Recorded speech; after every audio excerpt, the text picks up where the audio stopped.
I refused to invite my golden child brother to my wedding, so my parents threatened to cut me off. Then they tried to crush the wedding and got the biggest shock of their lives.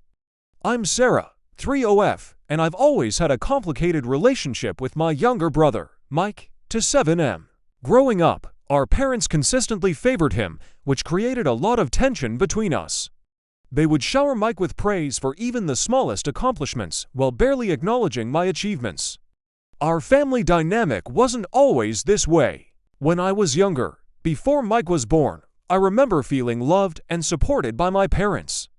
They would take me to the park, read me bedtime stories, and proudly display my artwork on the fridge, but everything changed when Mike arrived. From the moment he was born, it was clear that Mike was going to be the golden child. Our parents doted on him constantly, often neglecting my needs in the process. As we grew older, this favoritism only intensified. I vividly remember my 10th birthday. I had been begging for a bicycle for months, dropping hints and even leaving magazine clippings around the house. When the big day came, I eagerly unwrapped my presents, only to find clothes and books. My parents explained that a bike was too expensive. Just 2 weeks later, they surprised Mike with a brand new bike for no particular reason. When I asked why he got one, and I didn't, they said, "Mike needs more exercise. You're fine without one." This pattern continued throughout our childhood. When I made the honor roll in middle school, my parents barely glanced at the certificate. But when Mike got a B+ on a single test, they took the whole family out for a celebratory dinner. The disparity in how we were treated became even more apparent as we entered our teenage years. When I was 16, I got my first part-time job at a local bookstore. I was thrilled to finally have my own source of income and started saving for college. However, my excitement was short-lived. Mike, then 13, complained to our parents that it wasn't fair that I had spending money while he didn't. Instead of encouraging him to wait until he was old enough to get his own job, our parents made an outrageous demand. They insisted that I give Mike half of my earnings each month. I was shocked and tried to protest, but they threatened to make me quit the job if I didn't comply. Reluctantly, I agreed, watching half of my hard-earned money go to my brother, who spent it frivolously on video games and junk food. This incident set a precedent for Mike to feel entitled to my things. Throughout high school, he would regularly borrow my belongings without asking: clothes, electronics, even my car once I got my license. If I dared to complain, our parents would lecture me about the importance of sharing with my brother. They never seemed to consider that Mike should learn to respect other people's property. Despite the constant favoritism, I worked hard in school, hoping that academic success might finally earn me some recognition from my parents. When I got accepted to my dream college with a partial scholarship, I was over the moon.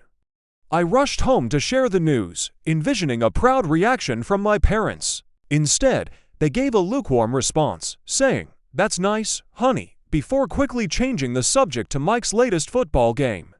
In contrast, when Mike got into a local community college a few years later, our parents threw him a lavish party. They invited the entire extended family, ordered catering, and even hired a live band. As I watched them celebrate Mike's mediocre achievement, I couldn't help but feel a mix of hurt and resentment. The final straw came during my sophomore year of college. I had been saving up for months to buy a high-quality camera for my photography class.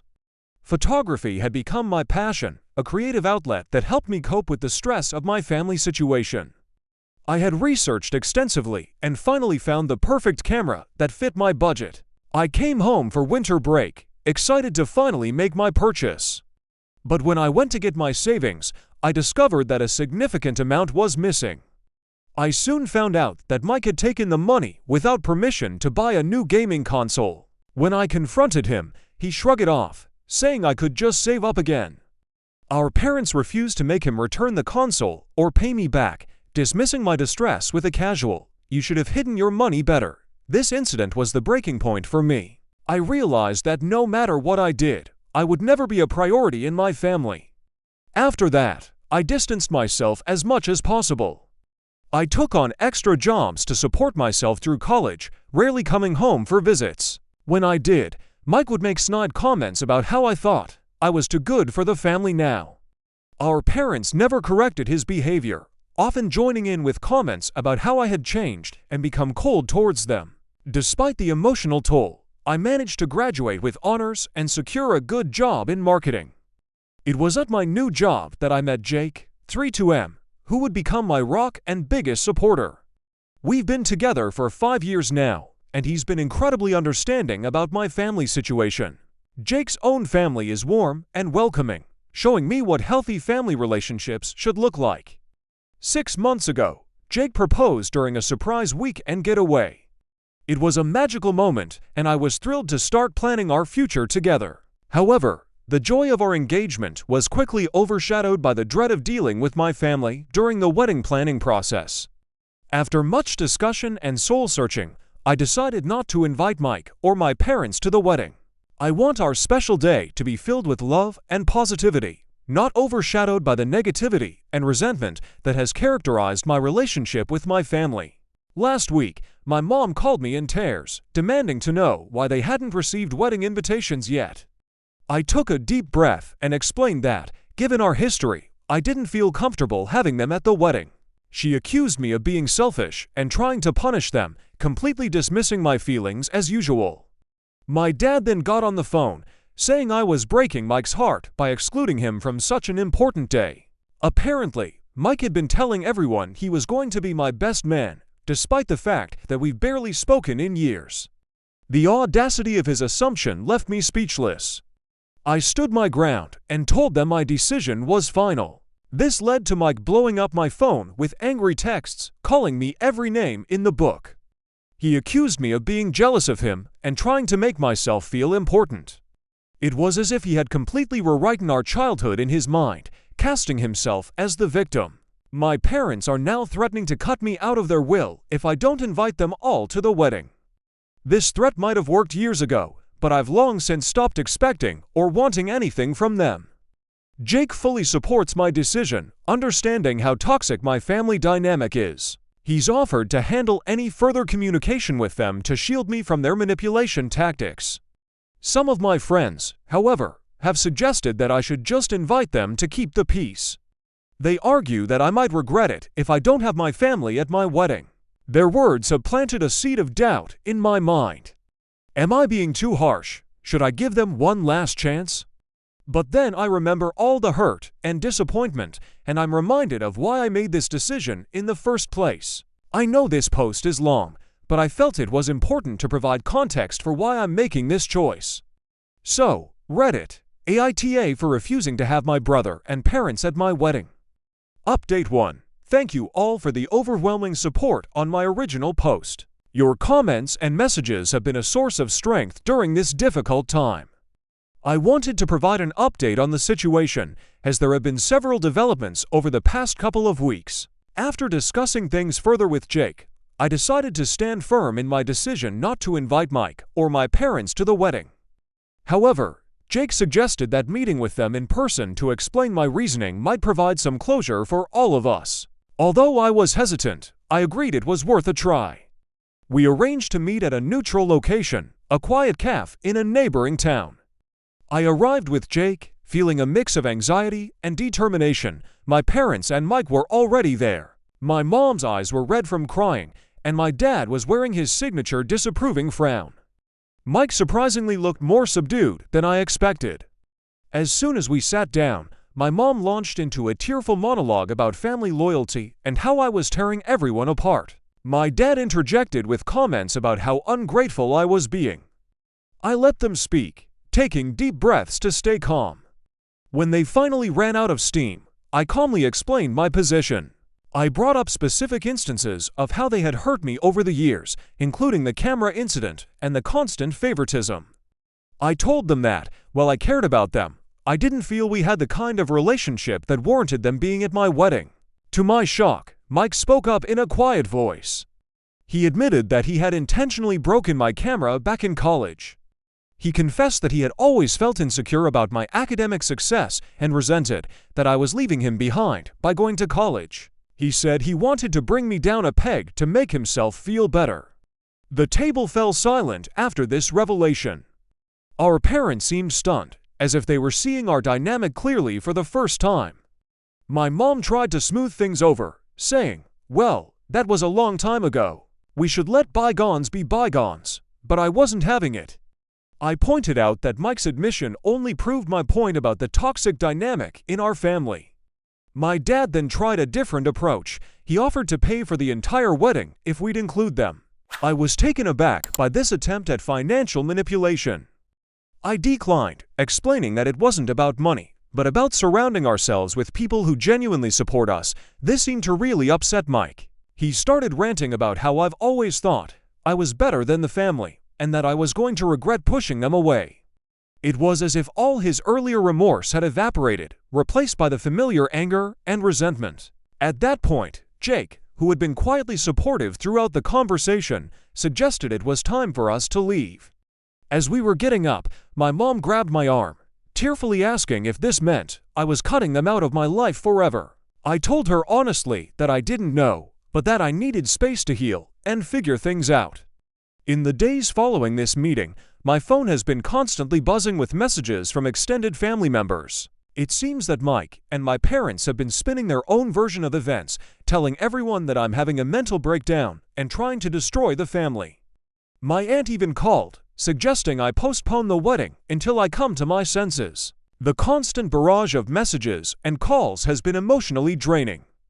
I found myself second-guessing my decision at times, wondering if I'm overreacting.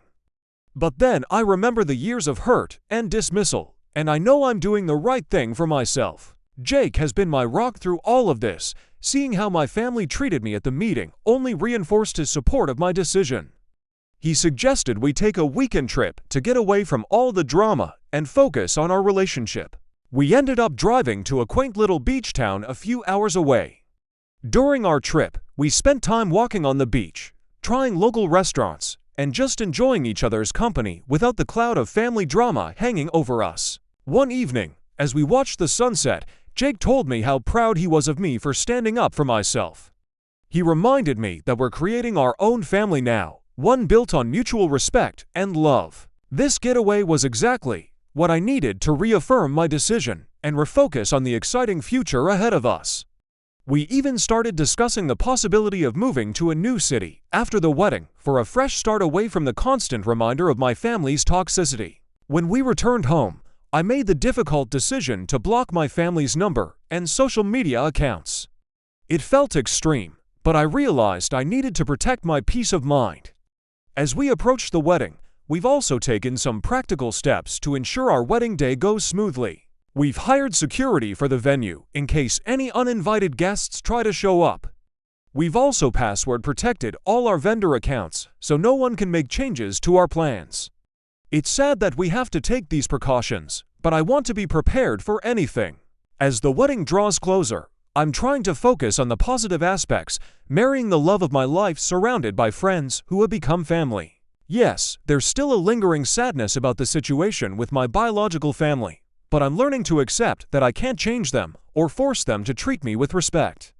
All I can do is move forward and create the life and family I deserve. Thank you again for all your support. It means more than you know to have people validate my feelings after years of being gaslit by my family.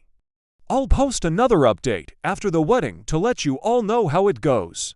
Update 2. It's been about a month since my last update, and I wanted to share some developments in the situation with my family and our wedding plans.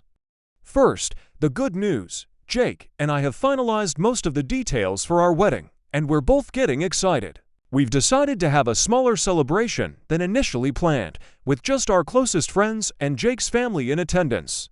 It feels much more intimate and meaningful this way. We've chosen a beautiful garden venue for the ceremony and reception. The florist has designed stunning arrangements featuring my favorite flowers, and we've planned a menu that reflects both of our tastes. Jake and I have been practicing our first dance, which has led to a lot of laughter and stepped on toes, but it's been a fun way to distress from all the family drama.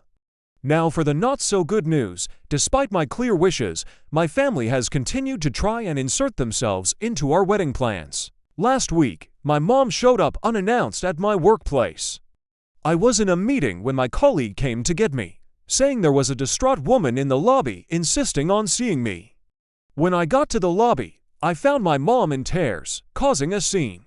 She was crying and begging me to reconsider, saying she had already bought a dress for the wedding and couldn't bear the thought of not seeing her baby girl walk down the aisle. She had brought photo albums of my childhood, as if seeing pictures of happier times would change my mind. I was mortified and angry that she would ambush me at work like that. I firmly told her to leave, and that if she pulled a stunt like that again, I would have to involve security. She left in tears, and I spent the rest of the day feeling anxious and distracted. My boss was understanding, but I couldn't shake the feeling of embarrassment.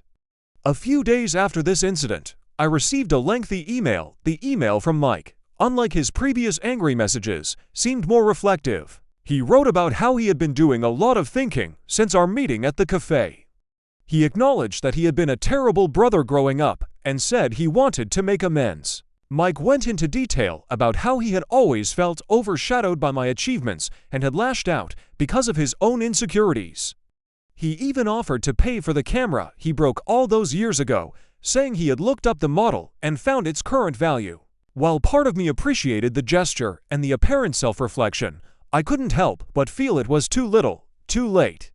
Years of hurt and resentment don't disappear with one email, no matter how well-intentioned. I replied, thanking him for the apology, but reiterating that I needed space and that my decision about the wedding was final. Unfortunately, things took another turn when I found out that Mike had somehow gotten the contact information for our wedding venue. The venue coordinator called me, sounding confused. She explained that someone claiming to be Jake had called, trying to add 3 names to the guest list. Luckily, the coordinator was alert and checked with me before making any changes.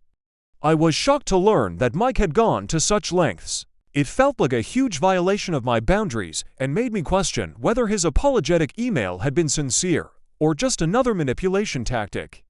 This incident left me feeling even more certain that I had made the right decision in not inviting them. Jake was furious when I told him about Mike's attempted deception. He suggested we look into a restraining order, concerned that my family might try to crash the wedding. We're considering our options, but I'm hesitant to escalate things legally if we don't have to. The idea of taking legal action against my own family, no matter how justified, feels like a huge step. On a more positive note, Jake's family has been incredibly supportive throughout all of this. His parents invited me over for dinner last weekend, and his mom pulled me aside for a heart-to-heart. She told me that she considered me a daughter already, and that she was proud of me for standing up for myself. It was touching to feel so accepted and valued by them, especially in contrast to my own family's behavior. As the wedding gets closer, I'm trying to focus on the positive and not let my family's actions overshadow this special time. Jake and I have started premarital counseling, which has been really helpful in processing everything that's happened and strengthening our communication. We've been discussing our hopes for the future and how we want our relationship to be different from what I experienced growing up. We've also decided to do something different for our bachelor and bachelorette celebrations. Instead of big parties, we've booked a private cooking class for us and our wedding party. It feels good to create new traditions that are meaningful to us rather than following expectations set by others. I'm still struggling with feelings of guilt and sadness at times. There are moments when I catch myself daydreaming about a reconciliation, imagining my dad walking me down the aisle or sharing a dance with my mom at the reception. But then I remind myself of the reality of our relationship and why I made this decision in the first place. Despite the ongoing drama, I'm feeling more confident in my choices. The support from Jake, his family, and our friends has been invaluable. It's shown me what genuine love and support look like, reinforcing that I'm making the right decision for my future. As we enter the final weeks before the wedding, I'm trying to stay focused on the joy of marrying Jake and starting our life together. We've planned a small honeymoon getaway to a nearby beach resort, which I'm really looking forward to. It'll be nice to have some quiet time together after all the stress and excitement of the wedding. Thank you all for your continued support and advice. It's been a challenging journey, but I'm looking forward to starting this new chapter of my life with Jake. Update 3. It's been a whirlwind few weeks since my last update, and I wanted to share the latest developments with you all. The wedding day finally arrived, and despite all the drama leading up to it, It was absolutely perfect. Jake and I exchanged vows in a beautiful outdoor ceremony surrounded by our closest friends and his loving family. The weather was gorgeous, the food was delicious, and the dance floor was packed all night. One of the most touching moments came during the reception when Jake's sister gave a speech. She talked about how she'd always wanted a sister and how thrilled she was to finally have one in me. It brought tears to my eyes and really drove home how fortunate I am to be joining such a warm, supportive family.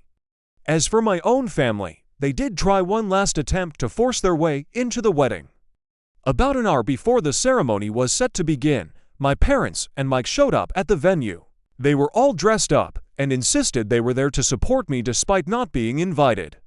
I was getting my hair done when one of my bridesmaids came in looking flustered. She quietly informed me that my family was outside arguing with the security team. For a moment, I felt a mix of anger and sadness wash over me, but then I looked at myself in the mirror in my wedding dress and knew I couldn't let them ruin this day. Thankfully, the security team we hired handled the situation swiftly and professionally. They escorted my family off the property without causing a scene or disrupting the preparations. I'm so glad we took the precaution of hiring security, as it allowed me to relax and enjoy my day without worrying about potential drama. The ceremony itself was beautiful. Walking down the aisle towards Jake, seeing his face light up as he saw me, I knew without a doubt that I had made the right decision. We wrote our own vows, and there wasn't a dry eye in the house when we finished. Jake's parents were beaming with pride, and I felt more loved and supported than I ever had before. The reception was a joyous celebration. We danced, laughed, and made memories that will last a lifetime. Jake surprised me with the song he had written for me, performing it with his college band. It was a moment of pure happiness that I'll cherish forever. In the weeks since the wedding, I've received a few messages from extended family members who attended. Most have been supportive, saying they understood my decision after seeing how happy I was on my wedding day. A few expressed disappointment that my immediate family wasn't there, but respected that it was my choice to make. Mike sent another email, this time apologizing for trying to crash the wedding. He said seeing the security team turn them away made him realize how serious I was about maintaining boundaries. He mentioned he's starting therapy to work on his issues, which I hope is true for his sake. As for my parents, I haven't heard from them directly since the failed wedding crash attempt. My aunt told me they're heartbroken, but trying to respect my wishes for space. Part of me feels guilty, but a larger part feels relieved to have this chapter closed. Jake and I are leaving for our honeymoon tomorrow, 2 weeks in Greece that we've been looking forward to for months. We're both excited to relax, explore, and start our married life together without any family drama hanging over our heads. Looking back on this whole experience, I'm proud of myself for standing firm in my decisions despite the pressure and guilt trips. It wasn't easy, but I know I did what was best for my mental health and my relationship with Jake. Thank you all again for your support and advice throughout this journey. It's meant the world to have this community to turn to during such a challenging time. I'm looking forward to this new chapter of my life and feeling optimistic about the future for the first time in a long while.